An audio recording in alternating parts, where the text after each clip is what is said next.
नमस्कार, ज्योतिष परिपूर्ण किचनमध्ये आपलं खूप खूप स्वागत. आज आपण रव्यापासून चिले कसे बनवायचे ते पाहणार आहोत. अगदी झटपट असे रवा चिला बनवून होतात. सकाळच्या घाई गडबडीमध्ये जर आपण नाश्त्याला काही वेगळं बनवायचं सुचत नसेल तर अशा प्रकारचे रव्याचे चिले आपण झटपट बनवून सर्व करू शकतो. हे चिले अतिशय सॉफ्ट होतात, एकदम मऊसूद होतात आणि आपण चटणीसोबत, मेयोसोबत किंवा कोणत्याही प्रकारच्या केचपसोबत या चिल्यांना आपण सर्व करू शकतो किंवा एन्जॉय करू शकतो. चला आपण रेसिपीला आता सुरुवात करूया. तर या ठिकाणी मी एका मोठ्या बाउलमध्ये कप मेजरमेंटनी 1 कप असा बारीक रवा घेतलेला आहे. हा अगदी 0 नंबर रवा घेतलेला आहे. जो रवा आपण उपमा किंवा शिरा बनवण्यासाठी वापरतो तोच रवा आपण या रेसिपीसाठी वापरत आहोत.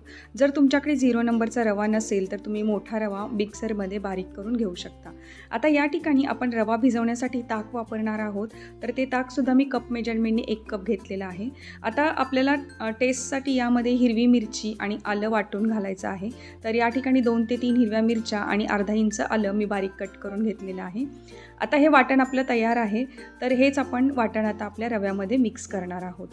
तर तुम्हाला जर लहान मुलांसाठी चिले बनवायचे असतील तर त्यामध्ये तुम्ही मिरचीचा अजिबात उपयोग करू नका. फक्त तुम्ही आलं आणि कोथिंबीर वाटून यामध्ये घालू शकता.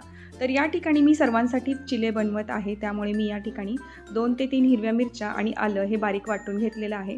वाटताना आपल्याला पाणी घालण्याची अजिबात गरज नाही आहे. तर हे वाटण आता आपण रव्यामध्ये मिक्स करून घ्यायचं आहे.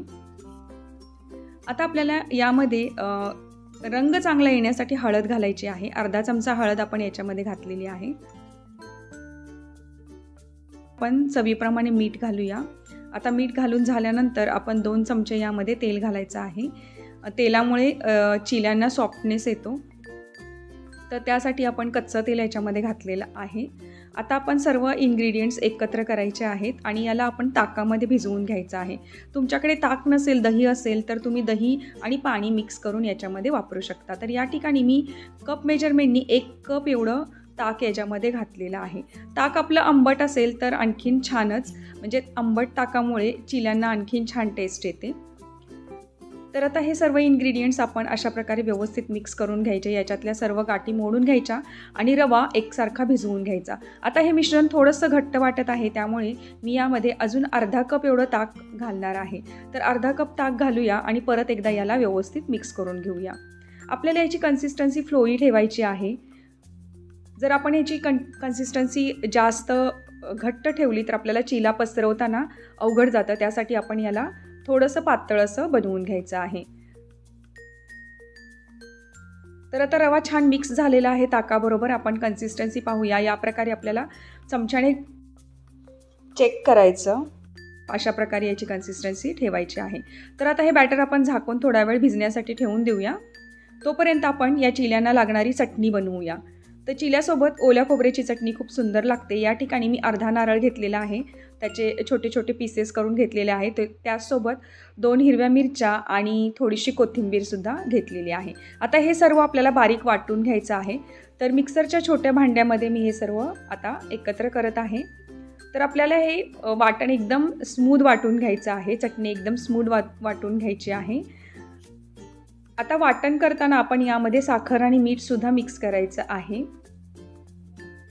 तर यामध्ये चवीनुसार आपण मीठ घालूया. अर्धा चमचा एवढं मीठ घालायचं आहे आणि 1 चमचा एवढी आपण यामध्ये साखर घातलेली आहे. आता याला पहिल्यांदा पाणी न घालता वाटायचं आहे आणि एकदा वाटून झाल्यानंतर परत थोडं पाणी घालून आपण याला सरसरीत असं चटणी वाटून घ्यायची आहे. तर या ठिकाणी पहा, मी चटणी व्यवस्थित वाटून घेतलेली आहे. या प्रकारे चटणीला छान हिरवा असा रंग आलेला आहे आणि टेक्स्चरही खूप सुंदर आलेलं आहे. आता ही चटणी आपण एका भांड्यामध्ये काढून घेऊया. या चटणीसाठी आपल्याला आता तडका तयार करायचा आहे. तडका म्हणजेच फोडणी तयार करणार आहोत. अगदी मोहरी आणि हिंगाची फोडणी आपण याला घालू शकतो. तर या ठिकाणी फोडणीच्या भांड्यामध्ये, तडका पॅनमध्ये मी 2 ते 3 चमचे एवढं तेल घेतलेलं आहे. तर हे तेल चांगलं कडकडीत तापू द्यायचं. तेल तापल्यानंतर यामध्ये आपण मोहरी घालायची आहे. अर्धा चमचा अंदाजाने आपण मोहरी घालूया. यानंतर आपल्याला यामध्ये हिंग घालायचा आहे. तर अर्धा चमचा होईल इतपत आपल्याला हिंग याच्यामध्ये घालायचा आहे. हिंगामुळे आपल्या चटणीला खूप छान टेस्ट येते. आता यामध्ये कढीपत्त्याची पानं घालूया. कढीपत्ता तडतडला की आपण यामध्ये उडदाची डाळ घालायची आहे. तर या प्रकारे अर्धा चमचा एवढी उडदाची डाळ मी यामध्ये घातलेली आहे. आता डाळ छान तांबूस होईपर्यंत आपण या तडक्याला असंच मिक्स करून घ्यायचं आहे. तर तडका छान मिक्स झालेला आहे. आता आपण हा तडका आपल्या चटणीवरती घालायचा आहे.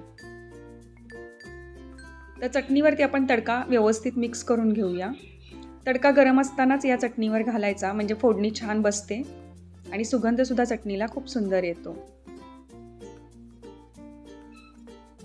तर या प्रकारे आपली चटणी ही तयार आहे. तर या ठिकाणी मी ओल्या नारळाची चटणी केली आहे. तुम्हाला टोमॅटोची चटणी आवडत असेल तरीसुद्धा करू शकता. आता आपलं बॅटर कितपत भिजलेलं आहे ते पाहूया. तर साधारण 15 ते 20 मिनटं झाल्यानंतर बॅटर हे छान भिजलेलं गेलेलं आहे आणि घट्टसर आलेलं आहे. थोडंसं आपल्याला याला पातळ करून घ्यायचं आहे, कारण आपल्याला चिले घालायचे आहेत तव्यावरती किंवा पॅनमध्ये. तर आपल्याला थोडीशी फ्लोई कन्सिस्टन्सी लागते. त्यासाठी आपण 3-4 टेबलस्पून एवढं पाणी यामध्ये घातलेलं आहे. आता हे मिक्स करून घ्यायचं आहे. पाणी व्यवस्थित मिक्स झालेलं आहे. तर यामध्ये आपल्याला आता थोडासा खायचा सोडा घालायचा आहे. बेकिंग सोडा घालूया आपण. तर या ठिकाणी मी इन्स्टंट बनवत आहे चिले, त्यामुळे मी सोडा घातलेला आहे. तुम्ही जर या बॅटरला 2-3 तास भिजू दिलं तर आपल्याला सोडा घालण्याची अजिबात गरज पडत नाही. याला जाळी छान पडते, कारण हे फर्मेंट होतं. ताकामध्ये भिजवल्यामुळे आपला रवा हा 2-3 तास ठेवल्यानंतर फर्मेंट होतो. पण या ठिकाणी मी थोडासा सोडा घातलेला आहे, कारण आपण इन्स्टंट चिले बनवत आहोत.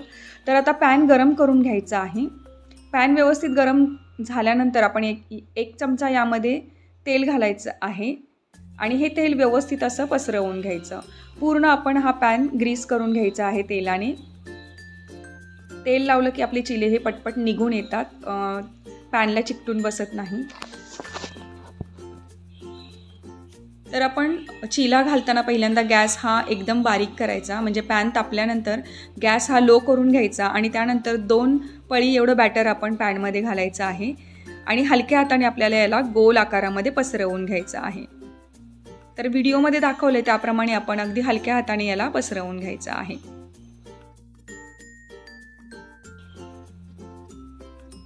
व्यवस्थित असं पसरवून झालं की आपण यावरती आता झाकण ठेवायचं आहे आणि झाकण ठेवून याला 1 मिनिटभर आपण मीडियम गॅस ठेवूनच याला एका बाजूने चांगलं भाजून घेणार आहोत.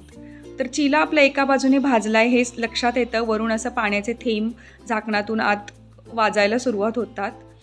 तर आता आपण झाकण काढून परत एकदा आपण त्याला तेल सोडून घ्यायचं आहे. सर्व बाजूनी तेल सोडून घ्यायचं आणि आपण आता या चिलेला उलटवणार आहोत. तर तो व्यवस्थित भाजला गेलेला आहे, कारण वरच्या बाजूने पीठ हे संपूर्णपणे आपलं सुकलं गेलेलं आहे. म्हणजेच हा चिला आहे एका बाजूने व्यवस्थित भाजला गेलेला आहे. आता आपण याला उलटवून घेऊया. उलटवण्यासाठी आधी आपण उलटण्याने सर्व बाजूनी चिला हा सोडवून घ्यायचा. आपला हा पहिलाच चिला आहे, त्यामुळे चिकटण्याची शक्यता असते. त्यामुळे सावकाशपणे सर्व कडा सोडवून घ्यायच्या आणि त्यानंतरच याला उलटवायचं. तर पहा, कडा सोडवून झाल्या की मी चिला उलटलेला आहे. तर व्यवस्थित असा तांबूस रंगावर एका बाजूने भाजला गेलेला आहे, आपल्याला दिसत आहे. आता दुसऱ्या बाजूनेही आपल्याला मिनिटभर भाजून घ्यायचं आहे. त्यासाठी 1 चमचाभर तेल आपण साईडनी सोडून घ्यायचं आणि 1 मिनिटासाठी आपल्याला दुसऱ्या बाजूने सुद्धा चिला व्यवस्थित भाजून घ्यायचा आहे. तर अशा प्रकारे आपला हा पहिला चिला दोन्ही बाजूने व्यवस्थित भाजून झाला आहे आणि आपण काढून घेतलेला आहे. तर याच प्रकारे आपण आता दुसरा चिलासुद्धा घालूया. तर चिला घालताना अगदी गॅस हाय फ्लेमवर ठेवायचा नाही आणि पॅनसुद्धा एकदम जास्त तापलेला नसावा. थोडा तापवून घ्यायचा आणि गॅस हा मीडियम ठेवूनच आपल्याला यामध्ये चिला पसरवून घ्यायचा आहे. चिला पसरवताना घाई करायची नाही. अगदी हलक्या हाताने आपण हा चिला अशा प्रकारे गोल गोल आकारामध्ये पसरवून घ्यायचा आहे. चिला हा शक्यतो थोडासा जाडसरच ठेवायचा. आता झाकण ठेवून आपल्याला 1 ते 1.5 मिनिट याला व्यवस्थित एका बाजूने शिजवून घ्यायचं आहे. वरच्या बाजूने जेव्हा याच्यातलं पीठ सुकलं जातं त्याच वेळेला हा एका बाजूने छान भाजला गेलेला आहे असं समजावं. तर झाकण ठेवल्यानंतर 1 मिनिटभरामध्येच व्यवस्थित असा एका बाजूने हा चिला शेकला जातो, तुम्ही पाहू शकताय. तर आता झाकण काढूया. तर पहा, वरच्या बाजूने व्यवस्थित असं तांबूस रंग यायला लागलेला आहे आणि याच्या कडासुद्धा सुटलेल्या आपल्याला दिसत आहेत. तर आपण हा चिला आता सर्व बाजूनी सोडवून घ्यायचा आणि त्याला उलटवून दुसऱ्या बाजूनी सुद्धा आपण याला अशाच प्रकारे भाजून घ्यायचं आहे. तर रव्याचं बॅटर हे व्यवस्थित भिजलं गेलं तर रवा चिला अगदी सहज तव्यातून निघून येतो. तर पहा, या ठिकाणी आपला दुसरा चिलासुद्धा छान असा तांबूस रंगावर भाजला गेलेला आहे आणि आता आपण उलटवून त्याला दुसऱ्या बाजूनी भाजून घेत आहोत आणि याच प्रकारे आपण उरलेले चिलेसुद्धा बनवणार आहोत. तर रवा चिला बनवणं किती सोपं आहे हे तुमच्या लक्षात आलंच असेल आणि सकाळच्या घाईमध्ये आपण रव्यापासून उपमा किंवा शिरा बनवण्यापेक्षा अशा प्रकारचे झटपट चिले बनवून मुलांना डब्यालासुद्धा देऊ शकतो किंवा मोठ्यांना किंवा लहानांना सर्वांनाच आपण नाश्त्यासाठी झटपट मेनू असा बनवून देऊ शकतो. तर या प्रकारे मी उरलेले सर्व चिले आता बनवून घेणार आहे आणि आपण हे चिले सर्व करणार आहोत आपल्या हिरव्या नारळाच्या चटणीबरोबर. तर पहा, आपला पुढचा चिलासुद्धा आता शेकून झालेला आहे. आपण याला दुसऱ्या बाजूनेही शेकून घेऊया. तर या प्रकारे रव्याचे चिले आपले बनवून तयार आहेत आणि मी हिरव्या चटणीसोबत आणि मेयोसोबत याला सर्व केलेला आहे. आता आपण टेस्ट करून पाहूया की हा चिला कसा झालेला आहे.